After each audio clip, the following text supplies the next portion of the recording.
Wala ka nagkinabuhi para may maya sa pastor. Wala ka nagkinabuhi para may maya ang kauban sa simbahan. We believe, we struggle, we strive to glorify the only one person na hating ining kinabuhi at more ang Diyos na Ginoo sa Kristo. Amen. Balik-balik ko na po ni.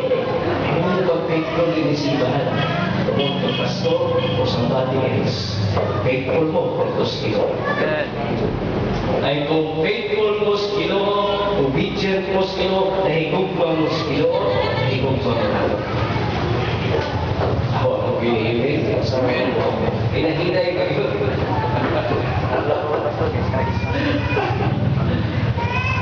Good report. True. Honorable. Right. Pure. Lovely. And good report. Muning unong kabutan. Let your mind dwell on these things. Or else, let your mind dwell on numbers. Amen? Lastly, sa atong quest, sa pag-angkon, maayong kinaiyan. Dili nato malikayan, magkapasakit, magkasakitan ta.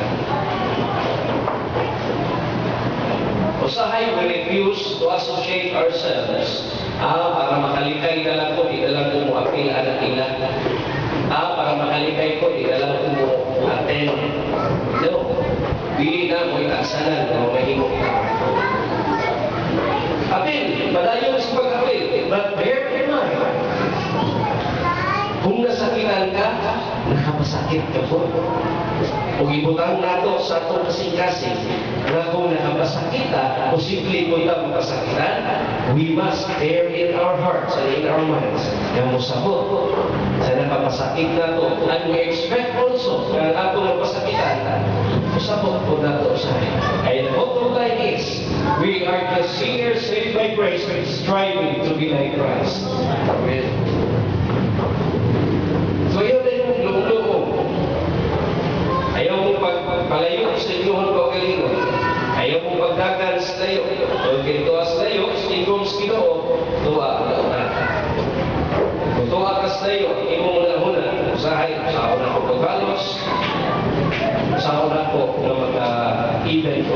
Romans 12:2, and be not conformed to this world, but be transformed by the renewing of your mind, that ye may prove what is that good and perfect and acceptable, the perfect will of God. Ang tibuha sa kalibutan, nagpalahita. If they chose to avenge themselves, God will avenge for us. Proverbs 4:23, and guard your heart. For out of it comes the issues of life.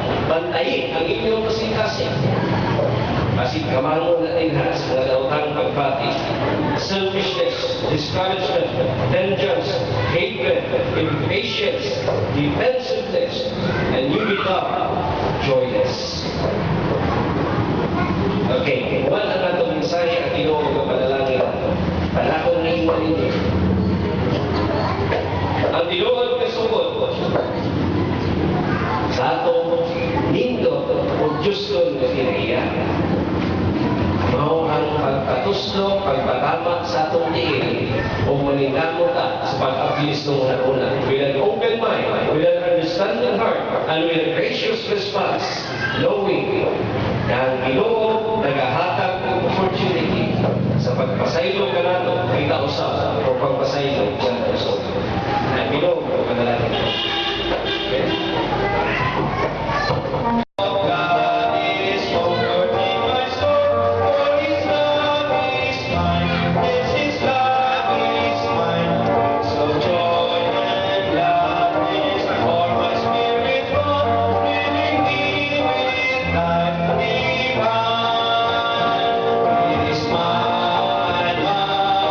Blessed be His name, He has given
ba kadapit. Kinaantir sa Ginoo kamo dili ko.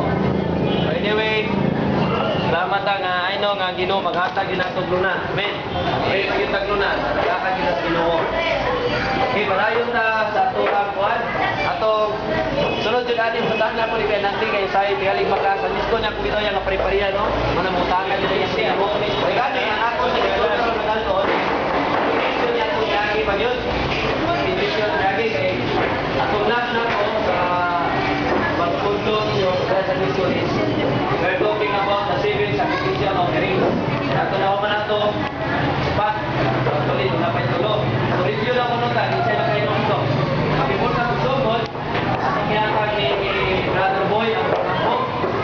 Ato sa school.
Busy man sa kusina.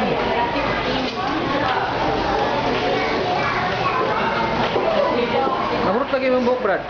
Nahurot lagi mong buhok? Ilarot?